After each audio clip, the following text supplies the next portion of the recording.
Very good morning everyone. पिछले session के अंदर हमने नाइट्रोजन साइकिल पढ़ लिया था। नाउ कार्बन साइकिल और एक ऑक्सीजन साइकिल बच रहा है। फिर ओजोन लेयर लास्ट टॉपिक होगा। कार्बन साइकिल के अंदर कार्बन डाइऑक्साइड के साइकिलिंग को देखेंगे, किस तरह से कार्बन डाइऑक्साइड एटमॉस्फेयर के अंदर मिल जाती है और अलग अलग डिफरेंट कंपाउंड बनाती है। क्या होगा, जो कार्बन डाइऑक्साइड गैस प्रोड्यूस होती है एटमॉस्फेयर के अंदर जो मौजूद है, उसका कंजप्शन कौन करते हैं? प्लांट यूज कहाँ करते हैं कार्बन डाइऑक्साइड का? रेस्पिरेशन के अंदर, फोटोसिंथेसिस के अंदर। फोटोसिंथेसिस से वो ग्लूकोज वगैरह बनाते हैं, ऑर्गेनिक कंपाउंड्स बनाते हैं। और इसका प्लांट्स के अलावा कौन यूज करते हैं? As a carbonate in water के अंदर एज अ कार्बोनेट इनका यूज किया जाता है, जो कि कन्वर्ट होता है इन लाइमस्टोन, चूने पत्थर के अंदर। जब ये प्लांट्स वगैरह कार्बन डाइऑक्साइड है उसका यूज भोजन बनाने के लिए, फोटोसिंथेसिस से खाना बनाने के लिए करते हैं, उसके बाद में कुछ प्लांट्स जो मर जाते हैं वो किस में कन्वर्ट हो जाते हैं? कोल के अंदर। और कुछ प्लांट प्रोडक्ट पेट्रोलियम के अंदर कन्वर्ट हो जाते हैं। और कुछ प्रोडक्ट जो फ्रूट्स वगैरह हैं उनका यूज एनिमल्स करते हैं। ठीक है। और जो बचा हुआ कार्बन डाइऑक्साइड है, रेस्पिरेशन के थ्रू जब प्लांट्स रेस्पिरेशन करते हैं, सांस लेते हैं, उस वक्त क्या करते हैं? ऑक्सीजन लेते हैं और कार्बन डाइऑक्साइड छोड़ते हैं, तो वो डायरेक्ट वापस से एटमॉस्फेयर में मिल जाती है।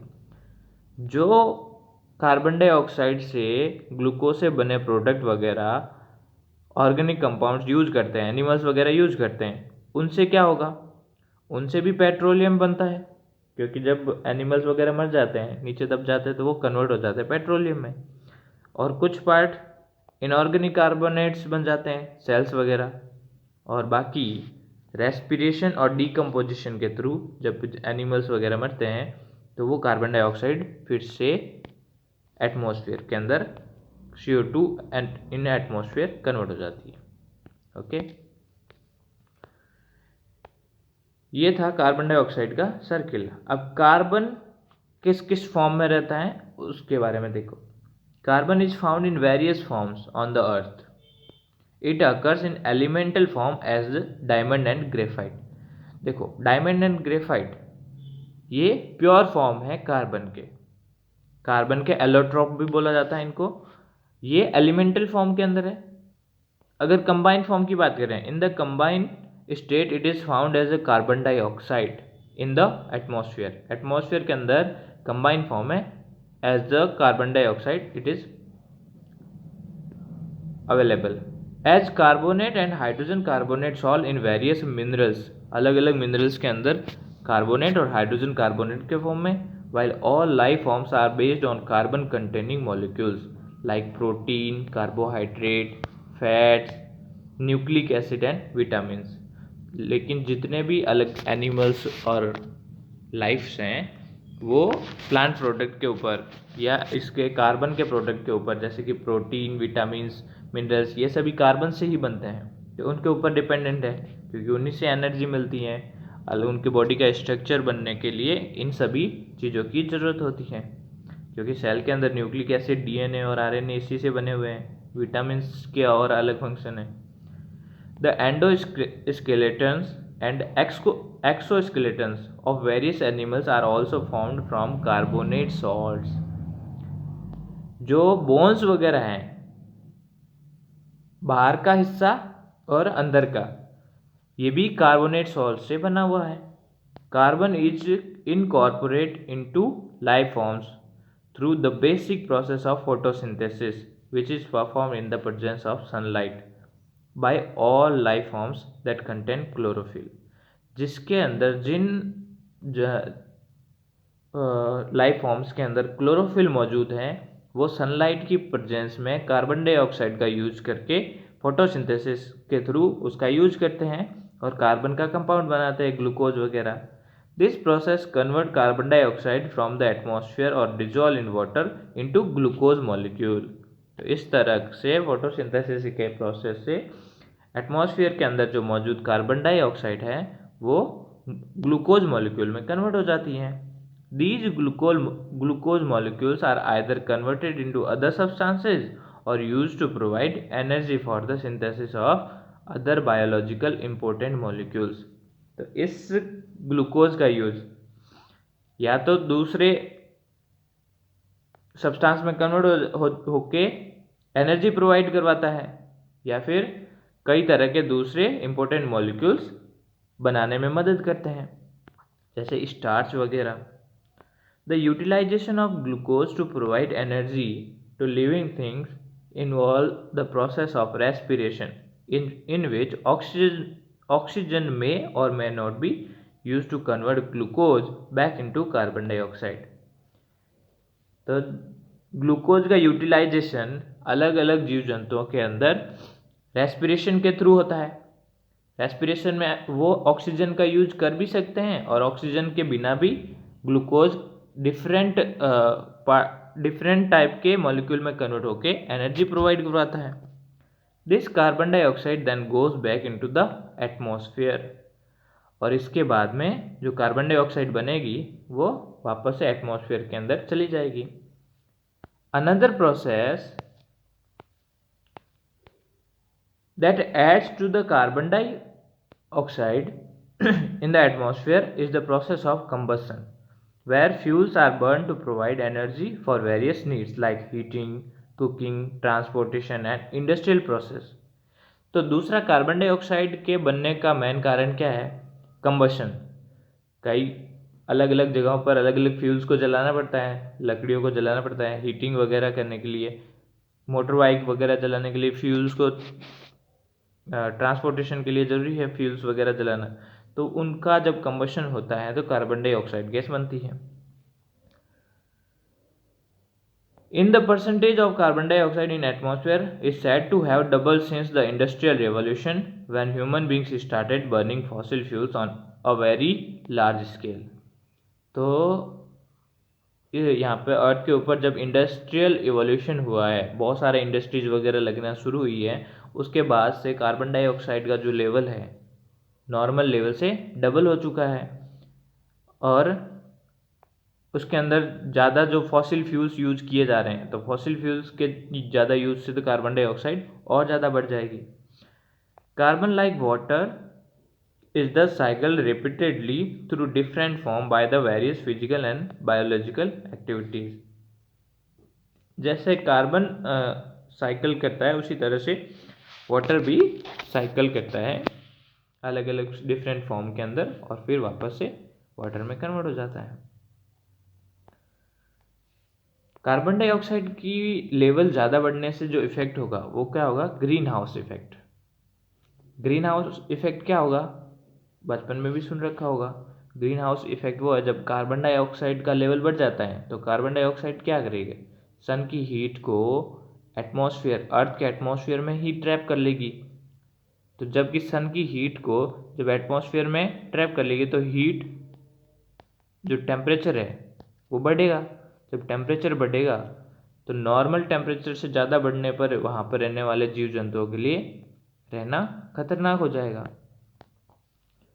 Recall the reading taken by you under in activity 14.1। Heat is trapped by glass and hence the temperature inside a glass enclosure will be much higher than the surroundings। तो glass के अंदर, glass हो या carbon dioxide gas हो, वो क्या करेगी? Atmosphere के अंदर हीट को ट्रैप करने में मदद करती है और इससे टेम्परेचर बढ़ता है। This phenomena was used to create an enclosure where tropical plants could be kept warm। अब इसको कहाँ यूज किया जाता है?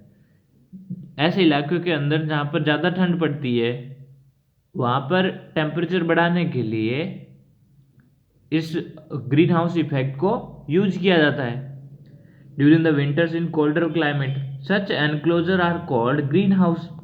तो इस तरह का जो एनक्लोजर बनाया हुआ वो ग्लास का, जहाँ पर हीट को ट्रैप किया जा सके उन प्लांट्स के लिए जो बहुत ही ठंडे इलाकों के अंदर हैं और उनको जिंदा रहने के लिए थोड़ी गर्मी की आवश्यकता है। Green house have also lent their name to an atmospheric phenomena. ये एटमॉस्फेरिक फिनोमिना के अंदर भी देखा जा सकता है। कैसे? Some gases prevent the escape of heat from the earth. कुछ ऐसी गैसेस हैं जैसे कि कार्बन डाइऑक्साइड है, मीथेन है, वो गैसें क्या करती हैं, एटमॉस्फेरिक हीट को वापस से एटमॉस्फेयर से एस्केप होने से रोक देती हैं, उसको बाहर जाने से रोक देती हैं। An increase in the percentage of such gases in the atmosphere would causes the average temperature to increase worldwide and this is called the greenhouse effect। तो अगर ग्रीन हाउस गैसेस ज़्यादा बढ़ जाएंगी तो वो हीट को ज़्यादा रोकेगी। जब हीट को ज़्यादा रोकेगी तो टेम्परेचर बढ़ जाएगा और इसी इफेक्ट को ग्रीन हाउस इफेक्ट बोला जाता है। Carbon dioxide is one of the green house gas. An increase in the carbon dioxide content in the atmosphere could causes more heat to be retained by atmosphere and lead to global warming। तो carbon dioxide के ज़्यादा बढ़ जाने की वजह से जो heat है वो अर्थ के ऊपर ही रिटेन रहेगी और एटमॉस्फेयर के अंदर टेम्परेचर बढ़ जाएगा। तो इसको क्या बोलेंगे हम? ग्लोबल वार्मिंग बोलेंगे। फिर है ऑक्सीजन साइकिल। ऑक्सीजन का यूज कैसे करते हैं? ऑक्सीजन साइकिल को वैसे ही समझ लेते हैं अपन।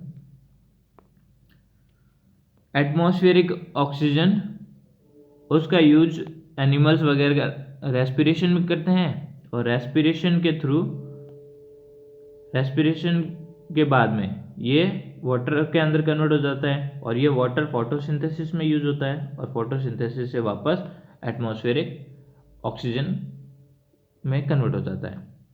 फोटोसिंथेसिस से जो ग्लूकोज बनता है, ग्लूकोज का यूज जब अदर एनिमल्स वगैरह ग्लूकोज को अपनी बॉडी के अंदर डाइजेस्ट करने की कोशिश करते हैं तो डाइजेशन के वक्त हमारी बॉडी की सेल के अंदर रेस्पिरेशन का प्रोसेस होता है। रेस्पिरेशन कैसे होता है? जब हम सांस लेते हैं तो ऑक्सीजन गैस हमारे बॉडी के अंदर जाती है और वो अंदर मौजूद ग्लूकोज से रिएक्शन करके कार्बन डाइऑक्साइड गैस बना देती है। तो रेस्पिरेशन के थ्रू ये जो ग्लूकोज मॉलिक्यूल है वो कार्बन डाइऑक्साइड में कन्वर्ट होगा और ये कार्बन डाइऑक्साइड और रेस्पिरेशन के थ्रू बना हुआ जो वाटर है दोनों फोटोसिंथेसिस में यूज होगा और इससे ऑक्सीजन बन जाएगी और साथ में फिर से ग्लूकोज मॉलिक्यूल बन जाएगा।